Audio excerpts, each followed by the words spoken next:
สวัสดีค่ะยินดีต้อนรับเข้าสู่ช่องโปจกสรัม Ya, halo guys, selamat datang kembali di Pojok Seram. Hari ini gue akan menceritakan film Thailand yang berjudul Alone.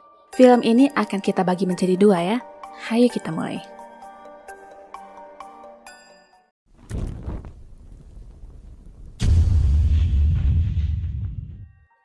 Hari ulang tahun seorang wanita bernama Pim di Korea diwarnai dengan perayaan dan ramalan tarot. Kartu yang terlihat mengatakan dia akan mendapatkan kembali apa yang sudah hilang dulu, sedangkan Pim tidak merasa kehilangan apapun. Hal ini tidak seperti kehilangan barang, tapi mungkin adalah janji yang tidak dipenuhi. Sebuah kabar buruk datang setelah acara ulang tahun selesai. Ibu dari Pim terkena serangan stroke, dan Pim juga suaminya Wi harus segera pulang ke Thailand. Pim teringat akan kenangan lama sewaktu melihat bekas luka di perutnya. Jadi ceritanya dulu dia mempunyai saudara kembar yang posisinya nempel satu dengan yang lainnya. Sekilas ada gambaran operasi dan tidak tahu apa yang terjadi setelahnya. Kalau ditanya, sebenarnya Pim mengaku tidak ingin pulang ke Thailand karena dia akan terus mengingat kejadian itu, apalagi operasi pemisahan adalah idenya dulu. Singkat cerita, sampailah mereka di Thailand dan langsung menemui ibu Pim di rumah sakit. Dokter berkata ibunya tidak bisa bicara dan lumpuh total. Setelah dari rumah sakit, mereka kembali ke rumah dan kenangan-kenangan bersama Ploy semakin jelas di otak Pim. Seorang asisten rumah tangga bernama Noi pamit pulang setelah menyelesaikan pekerjaannya dan menolak tinggal di rumah itu. Malamnya, Pim merasa ada yang menggambar di cermin kamar mandi dan segera kembali ke kamar. Suaminya sudah tidur dengan pulas dan ketika dia membalikkan badannya ke sisi lain, Pim kaget melihat hantu anak remaja yang tidur menghadapnya.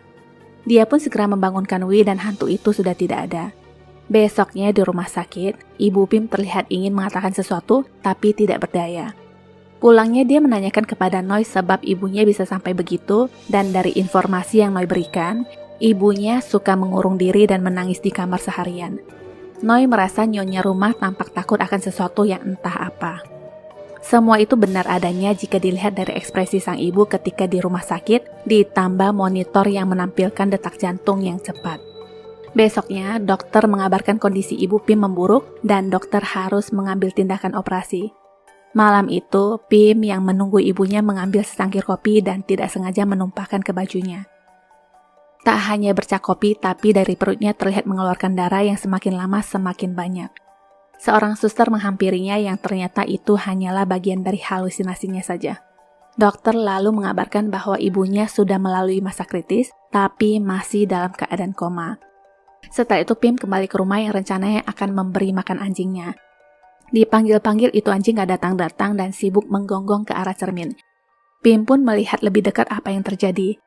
Awalnya hanya bayangan dirinya yang tertangkap di cermin, tapi tiba-tiba berubah menjadi hantu yang seakan ingin keluar dari cermin.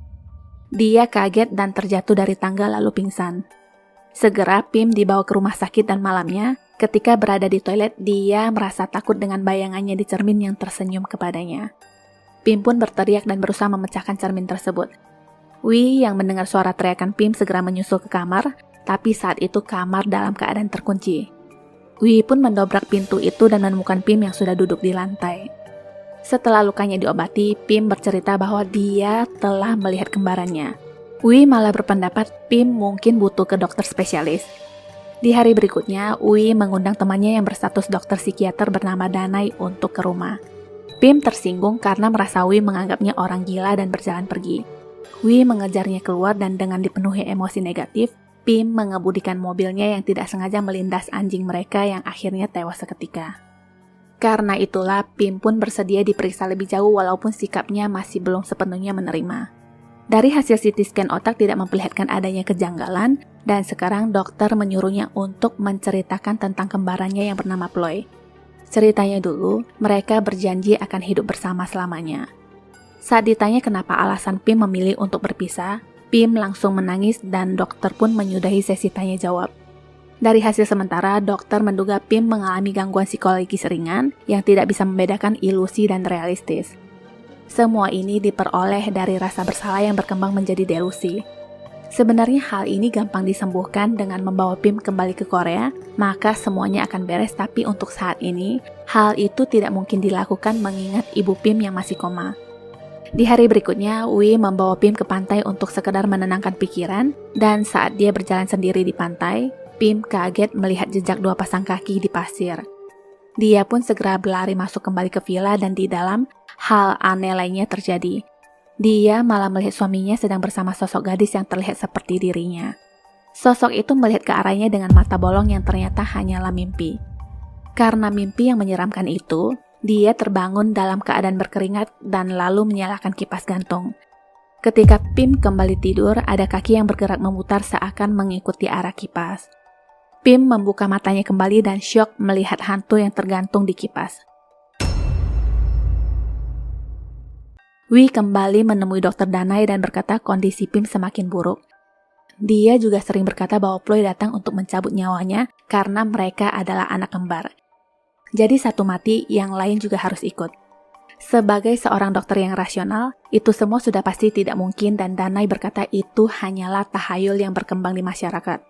Sekembalinya Wi ke rumah, dia melihat sendiri dari kaca ada yang berdiri di samping Pim. Setelah didekati ternyata hanya ada Pim seorang di sana. Diceritakan sebelumnya, ada momen di mana si kembar masuk ke rumah sakit dan orang-orang sering menatap aneh kepada mereka. Wi dulunya juga adalah seorang pasien rumah sakit dan dia sudah merasa tertarik dengan Pim. Suatu hari diam-diam dia melukis mereka dari jauh. Gambar itu lalu tertiup angin dan sampai ke tangan mereka.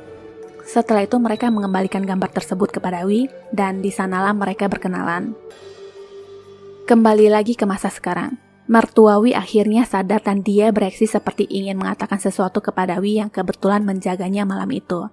Pim yang sedang di rumah tiba-tiba merasa mendengar suara di lantai 2. Dia pun berjalan ke atas dan menemukan kacamata Ploy di atas ranjang dan segera memasukkannya kembali ke laci.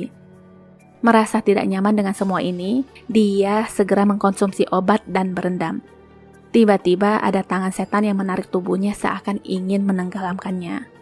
Sekuat tenaga Pim berusaha naik dan dia pun terjatuh ke lantai. Setelah itu lampu padam. Dengan menggunakan senter, Pim pun berjalan turun dan sekilas sewaktu senternya terjatuh, terlihat ada kaki yang menggelantung. Pim pun mendapatkan senternya kembali dan sekarang dia malah menyenter sesosok setan yang mengerikan. Pim sangat takut dan beruntung saat itu Wi sudah kembali ke rumah. Besoknya Pim kembali berkonsultasi dengan dokter dan menurut dokter itu hanyalah sebatas halusinasi. Sekarang kita kembali ke lanjutan cerita masa lalu. Sejak itulah mereka menjadi dekat dan Wi dengan senang hati menggambar si kembar. Tapi sebenarnya yang ada di mata Wi hanyalah Pim dan dia memberikan bunga hanya kepada Pim. Bunga itu sampai dibawa tidur oleh Pim dan saat itu Ploy merasa tidak senang dan membuang bunga tersebut. Perhatian Wi ke Pim semakin terlihat dari dia yang merawat luka di jari Pim sampai menghadiahkan kalung kepadanya. Ploy semakin tidak suka dan secara tidak sadar, dia sampai meremas hamster di tangannya sampai tewas. Suatu hari waktunya Wi akan meninggalkan rumah sakit dan dia memanggil Pim dari luar. Pim sangat ingin menghampiri Wi tapi Ploy tidak mau. Dalam keadaan seperti itu sudah tentu mereka sangat bergantung satu sama lainnya. Karena yang dipanggil-panggil tidak muncul, Wi pun meminta suster untuk menyerahkan sebuah lukisan kepada Pim. Itulah sebab dan alasan kenapa Pim ingin melakukan operasi pemisahan, tapi masalahnya Ploy menolak keras. Dokter menyarankan Pim untuk tidak menyalahkan diri sendiri agar bisa lepas dari bayangan Ploy yang seakan terus menghantuinya. Bersambung, lanjut ke part 2 ya, link ada di atas. Sampai jumpa.